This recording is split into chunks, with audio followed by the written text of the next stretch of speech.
ముందుగా యావత్ భారత ప్రజలందరికీ 79వ స్వాతంత్ర దినోత్సవ శుభాకాంక్షలు.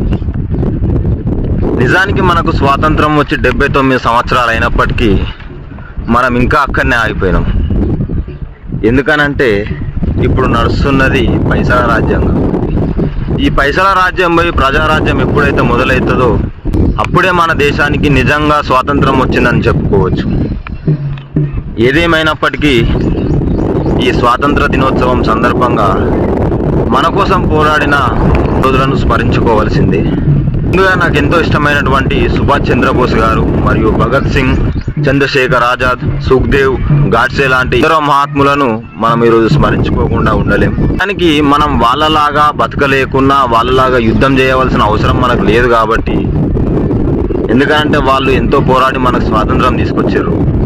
మనం ఆ స్వాతంత్రాన్ని మొత్తం దొరల చేతులలో పెట్టి వాళ్ళ కింద బానిసలుగా బతుకుతున్నాం. ఇంకా ఎప్పుడైతే ఒక సామాన్యుడు ఒక రాజ్యాన్ని ఏలుతాడో అప్పుడే మనకు స్వాతంత్రం వచ్చినట్టు.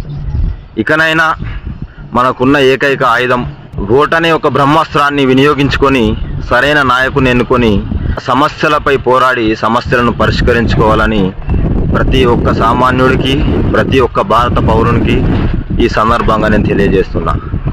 మరొకసారి అందరికీ స్వాతంత్ర దినోత్సవ శుభాకాంక్షలు. జై హింద్, జై భారత్.